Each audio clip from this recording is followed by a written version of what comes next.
안녕하세요. 한길교회 성도 여러분, 그리고 이 영상을 통해서 웨스트민스터 대요리 문답을 공부하기를 원하시는 여러분 반갑습니다. 한길교회 손재익 목사입니다. 오늘 91문답부터 93문답 그리고 98문답에 대해서 함께 공부를 해보도록 하겠습니다. 순종의 법으로서의 도덕법이라는 내용입니다. 먼저 91문부터 93문 그리고 98문을 읽어보도록 하겠습니다. 91문, 하나님께서 사람에게 요구하시는 의무는 무엇입니까? 하나님께서 사람에게 요구하시는 의무는 그분의 계시하신 뜻에 순종하는 것입니다. 92문, 하나님께서 사람에게 순종하도록 제일 먼저 계시하신 법칙은 무엇입니까? 무죄 상태의 아담과 그에게 속한 모든 인류에게 주신 순종의 법칙은 선악을 알게 하는 나무의 열매를 먹지 말라고 하신 특별한 명령과 함께 주신 도덕법이었습니다. 93문, 도덕법은 무엇입니까? 도덕법은 인류에 대한 하나님의 뜻의 선언이며 각 개인이 영혼과 육체의 전 인격을 다하여 완전히 그리고 영원히 항상 복종하고 순종하도록 지시하시고 체결하신 것으로 하나님과 사람에 대하여 거룩함과 의로움의 모든 의무를 이행해야 한다고 가르칩니다. 도덕법은 준수하면 생명을 주시겠다고 약속하신 반면 그것을 어기면 사망을 주시겠다고 경고하셨습니다.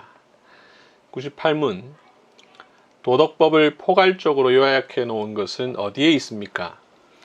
도덕법은 10계명에 포괄적으로 요약해 두었는데 이 10계명은 시내산에서 하나님께서 음성으로 들려주시고 친히 두 돌판에 써주신 것입니다. 이것은 출애굽기 10장에 기록되어 있는데 첫 4계명은 하나님께 대한 우리의 의무에 관한 것이고 나머지 6계명은 사람에 대한 우리의 의무에 관한 것입니다. 91문부터 보도록 하겠습니다. 오늘 91문부터 93문 그리고 98문인데요. 나머지 94문, 95, 96, 97은 다음 시간에 배우도록 하겠습니다. 91문, 하나님께서 사람에게 요구하시는 의무는 무엇입니까? 하나님께서 사람에게 요구하시는 의무는 그분의 계시하신 뜻에 순종하는 것입니다. 이 내용을 이해하기 위해서는 우리 대요리문답 전체의 구조를 생각해 볼 필요가 있는데요. 앞에 내용 한번 떠올려 보시면 3문답에서 이런 내용이 나왔습니다. 하나님의 말씀은 무엇입니까? 구약과 신약 성경이 하나님의 말씀이며 믿음과 순종을 위한 유일한 규칙입니다. 이 성경은 하나님의 말씀인데 이 성경은 두 가지를 다루죠. 하나는 믿음이고 하나는 순종. 성경은 우리가 어떻게 믿고 어떻게 순종해야 되는가를 가르치고 있는 것이죠. 그래서 5문답에서 또 이 내용을 반복하는데요. 성경이 주로 가르치는 것은 무엇입니까? 성경이 주로 가르치는 것은 사람이 하나님에 대하여 믿을 것은 무엇인가와 하나님께서 사람에게 요구하시는 것은 무엇인가입니다. 앞에 3문답을 보시면 믿음과 순종을 위한 유일한 규칙이라고 했는데 그래서 성경은 우리가 하나님에 대해서 무엇을 믿고 하나님께서 우리에게 요구하시는 순종의 의무가 무엇인가 이 두 가지를 이야기한다라는 것이죠. 여기에 근거해 보면 기독교 신자라고 하는 것은 크게 한편으로 믿는 자이고 또 한편으로 하나님께서 원하시는 삶을 살아가는 자입니다. 성경이 가르치는 바를 믿고 성경에서 명령하고 있는 대로 살아가는 사람, 이런 사람을 그리스도인, 기독교 신자라고 하는데요. 성경은 우리에게 이 두 가지를 이야기를 하고 있습니다. 하나는 우리가 무엇을 믿을 것, 하나는 우리가 어떻게 살아야 하는가. 이 성경은 이 두 가지를 가르치는데 이 믿음에 관한 부분은 6문답부터 90문답까지에서 다루고 있습니다. 우리가 지난 시간까지 이 부분을 쭉 긴 시간 동안 배운 것이죠. 그리고 순종에 관한 부분은 91문답부터 148문답에서 다루고 있습니다. 오늘부터는 이 91문답을 우리가 다루는 것이죠. 그래서 순종에 관한 우리의 규칙, 순종에 관해서 하나님께서 말씀해 주신 규칙, 하나님께서 사람에게 요구하시는 의무에 대해서 배우는 것입니다. 자, 그래서 91문은 하나님께서 사람에게 요구하시는 의무가 무엇인지를 이야기하면서 그럼 하나님께서 사람에게 요구하시는 의무가 무엇이냐를 이렇게 이해합니다. 그분의 계시하신 뜻에 순종하는 것이다. 예. 그분의 계시하신 뜻, 즉 하나님께서 우리에게 자신의 뜻을 알려주셨는데 그 뜻에 순종하는 것이죠. 자, 그러면 그분이 계시하신 뜻은 도대체 무엇이냐? 92문답은 하나님께서 우리에게 계시하여 주신 순종의 법칙이 무엇인지를 가르쳐주고 있는데요. 답, 무죄 상태의 아담과 그에게 속한 모든 인류에게 주신 순종의 법칙은 선악을 알게 하는 나무의 열매를 먹지 말라고 하신 특별한 명령과 함께 주신 도덕법이었습니다. 무죄 상태, 우리가 예전에 배웠죠. 사람의 상태는 첫 번째로 무죄의 상태, 또 죄의 상태, 은혜의 상태, 영광의 상태, 이 네 가지 상태로 나눌 수 있다고 말씀을 드렸는데요. 처음 상태, 무죄 상태에 하나님께서 아담에게 명령을 주셨습니다. 선악을 알게 하는 나무의 열매를 먹지 말라. 이 명령을 주셨죠. 이것은 아담에게 주신 명령일 뿐만 아니라 아담에게 속한 모든 인류에게 주신 명령이고, 이 명령 속에는 무엇이 담겨 있었느냐 하면 이 도덕법이라는 것이 담겨 있었다라는 것입니다. 창세기 2장을 읽어보면 그런 말이 안 나오지만 성경 전체의 근거에서 볼 때에 그러한 명령이 있었다라는 것이죠. 자, 그러면 이 도덕법이라는 것이 무엇인지를 생각을 해야 되고, 이 도덕법이 어떻게 처음 주어졌는지를 생각을 해야 되는데요. 죄가 전혀 없는 아담의 마음속에 하나님께서 법을 심어 주셨는데 그것이 도덕법이라는 것이죠. 이것은 일종의 양심과 같습니다. 나중에 좀 더 설명을 드리겠지만, 창세기 4장에 보면 가인이 살인을 합니다. 그런데 하나님 살인하지 말라는 법은 출애굽기 20장 10계명에서 주시거든요. 그러면 가인이 살인을 한 것은 죄입니까 아닙니까?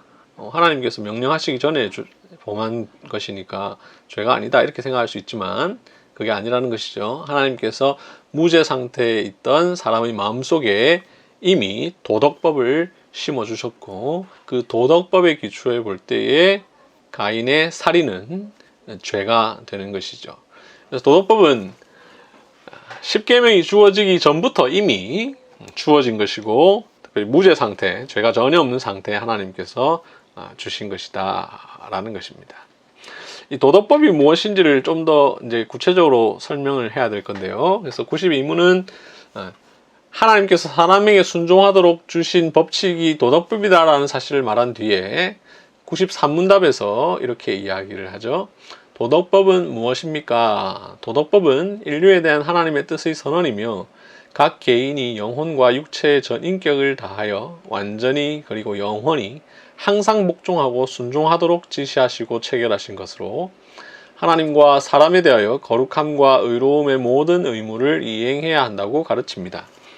도덕법은 준수하면 생명을 주시겠다고 약속하신 반면 그것을 어기면 사망을 주시겠다고 경고하셨습니다. 이 도덕법을 여러분 잘 이해하기 위해서는 먼저 구약에 있는 율법을 어떻게 나누는가를 이해할 필요가 있습니다.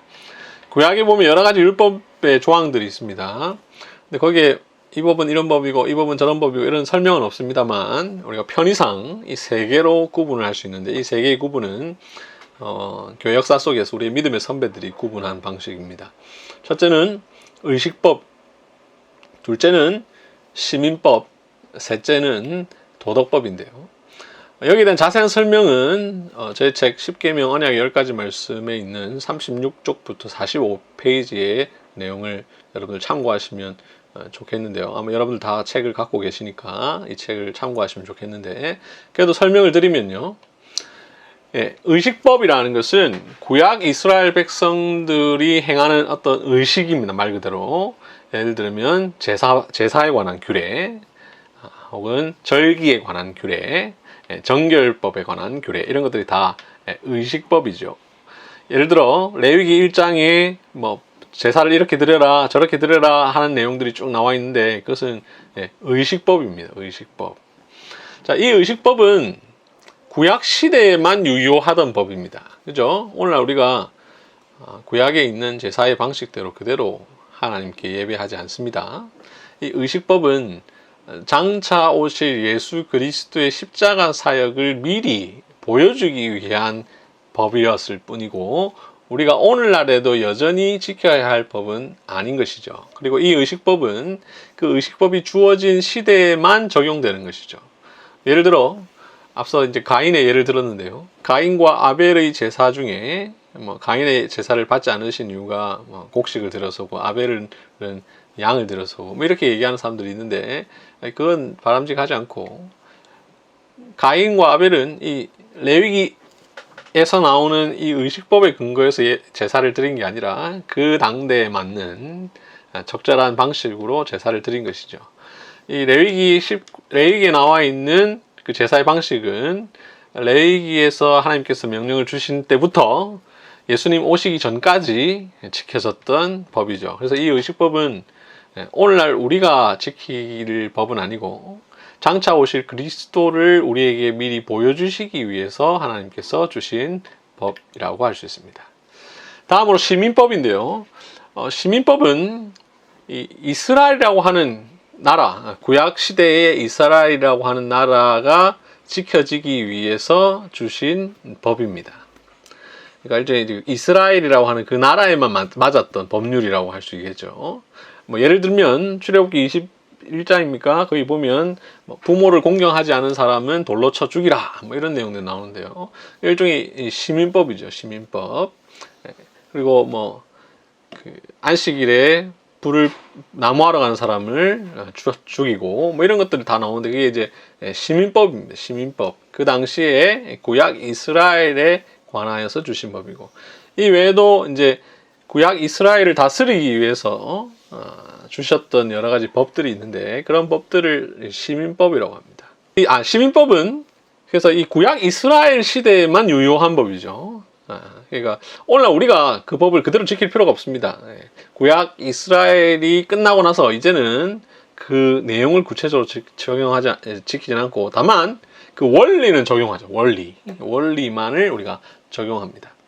세 번째로 이제 도덕법인데요. 이 도덕법은 보시면 하나님께서 완전히 그리고 영원히 항상 복종하고 순종하도록 지시하시고 체결하신 것입니다. 구약의 시민법과 의식법은 그 시대에만 한정적으로 지키는 법인데요. 도덕법은 영원히 항상 복종하고 순종하도록 주신 법이죠. 이 도덕법은 특별히 이제 하나님의 본성과 관련된 법으로서 그 하나님의 본성에 근거하여서 우리에게 지키라고 명령하신 법이라고 할 수 있습니다. 예를 들어 살인하지 말라. 이거는 이제 하나님의 본성에 근거해서 살인하는 것은 죄가 되는 것이지 않습니까? 이제 하나님 이 법을 주신 것이죠. 앞서 이제 가인이 십계명을 받기 이전에 살인했지만 그 살인이 죄가 되었다고 했는데 바로 이건 도덕법에 근거해서 그렇습니다. 도덕법은 구약 시대에도 지켜야 되는 법이고 신약 시대에도 지켜야 되는 법이고 여기서 신약 시대 할 때 예수님께서 계셨던 시대 혹은 사도 시대 그리고 오늘날 우리들도 여전히 지켜야 하는 법이죠. 이 법은 영원토록 지켜야 할 법입니다. 예를 들어 그 레위기 11장에 보면 굽이 갈라진 음식은 먹으면 안 되고 되새김질하는 음식은 먹으면 안 되고 이런 내용들이 나오는데 그건 의식법입니다. 의식법. 레위기 11장을 오늘날에도 지켜야 되느냐 안 지켜야 되느냐 이래가지고 이제 잘못 적용하는 분들이 있는데요. 그래서 요즘에도 돼지고기는 먹으면 안 된다, 순대는 먹으면 안 된다 이렇게 이제 주장하시는 분이 있는데 그것은 이 구약 율법을 잘 이해하지 못하기 때문에 그런 주장을 하시는 겁니다. 그것은 의식법입니다. 의식법. 구약 시대에 특별히 한정적으로 하나님께서 우리로 하여금 장차 오실 예수 그리스도에 관한 이 복음을 알려주시기 위해서 주신 법이기 때문에 이것은 오늘날 그대로 우리가 지켜야 하는 법은 아닙니다. 그러나 도덕법은 구약 시대도 여전히 유효했고 어느 시대나 동일하게 유효한 것이죠.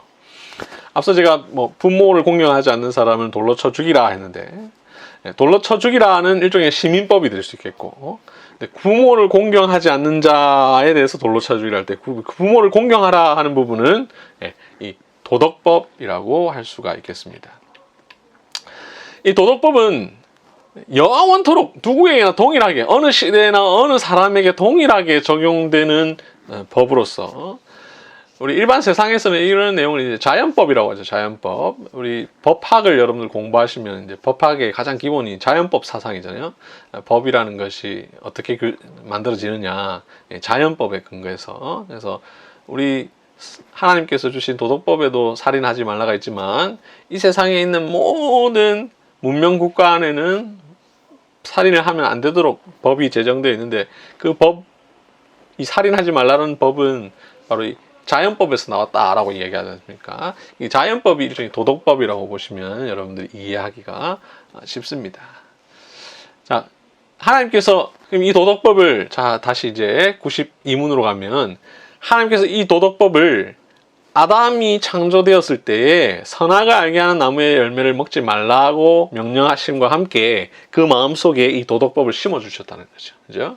이 도덕법은 그래서 타락 이전이나 타락 이후나 중생한 사람이나 그렇지 못한 사람 모두에게 보편적으로 유효한 법칙이다 라고 할 수가 있는 것이죠. 자, 이제 98문 보겠습니다. 98문. 자, 그러면 이 도덕법이 이제 무엇인지 일반적인 내용을 우리가 이해했는데 그 도덕법을 구체적으로 어떻게 알 수 있느냐 98문에 그 답이 나와 있는데요. 도덕법을 포괄적으로 요약해 놓은 것은 어디에 있습니까? 도덕법은 10계명에 포괄적으로 요약해 놓았는데 이 10계명은 시내산에서 하나님께서 음성으로 들려주시고 친히 두 돌판에 써주신 것입니다. 이것은 출애굽기 20장에 기록되어 있는데 첫 4계명은 하나님께 대한 우리의 의무에 관한 것이고 나머지 6계명은 사람에 대한 우리의 의무에 관한 것입니다. 도덕법은 여러 가지가 있습니다. 여러 가지가 있는데 그 도덕법의 가장 기본적인 내용을 10계명에 하나님께서 요약을 해 놓으신 거죠. 그죠? 10개로만 딱 요약을 해 놓으신 거죠. 도덕법이 10개라는 말은 결코 아닙니다. 도덕법이 많이 있는데 우리가 알 수 있는 여러 가지 도덕법들이 있는데 그 도덕법 10가지 많은 도덕법 중에 10가지를 이 10계명 속에 요약을 해 두었다라는 것이죠. 그 10계명은 우리가 아는 대로 여기 나와 있는 대로 출애굽기 20장에 기록되어 있는데 하나님께서 음성으로 들려주셨고 친히 두 돌판에 기록해 하신 것이죠. 대리문답은 출애굽기 20장에 기록되어 있는데 라고 했는데 출애굽기 20장에만 있는 게 아니라 신명기 5장에도 기록되어 있고 요약인 도덕법의 요약인 10계명은 거기 있지만 그 도덕법 이외에도 많은 도덕법들이 성경 곳곳에 기록되어 있습니다. 우리는 그래서 이제 앞으로 다음 시간부터 이제 10계명을 배우게 되는데요. 다음 시간 말고 그 다음 시간에 하겠네요. 하나님께서 우리에게 순종하도록 요구하신 것이 무엇인지를 배우기 위해서 10계명을 배우는데요. 왜 10계명을 배우냐? 이제 단계가 있는 것이죠. 앞으로 쭉 가보면 하나님께서 사람에게 요구하시는 의무를 우리가 배워야 되는데 그 의무란 그분의 계시하신 뜻에 순종하는 것입니다. 그죠? 근데 그 계시하신 뜻이라는 게 뭐냐면 하나님께서 우리에게 주신 도덕법입니다. 그럼 이제 도덕법을 배워야 되겠죠. 그죠? 도덕법을 배우면 우리가 하나님께 바르게 순종할 수가 있는 것이죠. 근데 도덕법은 너무 방대합니다. 너무 방대하기 때문에 그걸 다 배울 수가 없죠. 그래서 도덕법을 가장 잘 요약해 놓은 것이 10계명이니까 이제 앞으로 10계명을 102문답부터 배우겠다라는 겁니다. 그래서 10계명을 102문답이 맞는지 모르겠는데 정확하게는 이제 101문답부터 10계명의 서문이 있고 그 앞에 이제 10계명에 관한 기본적인 내용들이 또 포함되어 있는데요.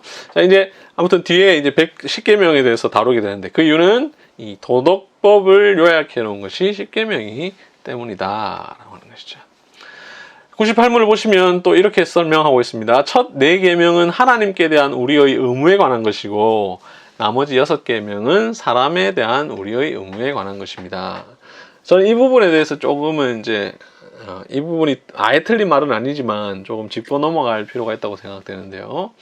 제 책에도 이 내용을 기록해 두고 있습니다만, 전통적으로 10계명을 구분할 때에 1계명부터 4계명까지는 하나님에 대한 것, 그래서 하나님 사랑, 5계명부터 10계명까지는 이웃 사랑, 이렇게 가르치는 경우가 많습니다.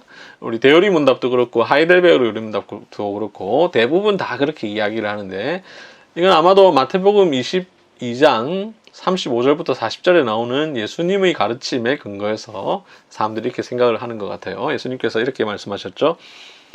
예수께서 이르시되 내 마음을 다하고 목숨을 다하고 뜻을 다하여 주 너의 하나님을 사랑하라 하셨으니 이것이 크고 첫째 되는 계명이요 둘째도 그와 같으니 내 이웃을 내 자신같이 사랑하라 하셨으니 이 두 계명이 온 율법과 선지자의 강령이니라.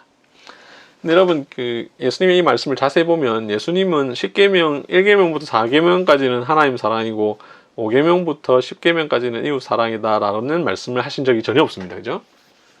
그냥 율법의 모든 내용이 하나는 하나님을 사랑하라는 것이고 하나는 이웃을 사랑하라는 것이다. 이 두 계명이 율법의 모든 내용이다. 이렇게 이야기하셨어요. 그러니까 율법에 있는 10계명에 있는 것들을 두 가지로 요약을 하면 그렇다라는 말이지, 1부터 4까지는 하나님 사랑, 5부터 10까지는 이웃 사랑이라는 말은 하지 않으셨다라는 것이죠. 사실 모든 계명이 하나님 사랑이요 모든 계명이 이웃 사랑이다라는 점을 우리가 잊지 말아야 합니다. 1계명을 지키는 것도 이웃 사랑이고 7계명을 지키는 것도 하나님 사랑인 것이죠. 10계명의 두 부분은 본질적으로 나누어져 있는 것이 아니라 밀접하게 서로 연결되어 있습니다. 그래서 이 10계명의 두 돌판에 관한 사진들을 검색을 해보면 이렇게 나오는 경우가 있어요. 그죠? 그냥 1계명부터 5계명까지, 6계명부터 10계명까지 이렇게 기록되어 있는 거죠. 좀 더 구체적으로 하면 사실은 우리가 정확하게 어떻게 이렇게 이 돌판에 새겨졌는지 정확히 알 수는 없지만, 제 책에서도 다루고 있습니다만 아마도 1계명부터 10계명까지가 한 돌판에, 또 한 돌판에는 1계명부터 10계명까지가 기록되어 있다. 이 두 돌판이 똑같은 내용이 기록되어 있을 것이다 라고 보는 것이 오늘날 현대 신학계의 공통된 생각입니다. 아무튼 98문답 내용을 다시 정리하면, 우리는 하나님께서 순종하도록 계시하신 법칙에 순종해야 되는데, 그 계시하신 법칙은 도덕법이고 그 도덕법은 10계명에 잘 요약되어 있는데, 그 10계명은 두 가지로 이야기한다면 한편으로 하나님 사랑이고 한편으로 이웃 사랑이다 라고 하는 것입니다. 다음 시간에는 이 도덕법이 우리에게 어떻게 유용한가 하는 점을 94문답부터 97문답까지를 통해서 함께 살펴보도록 하겠습니다. 감사합니다.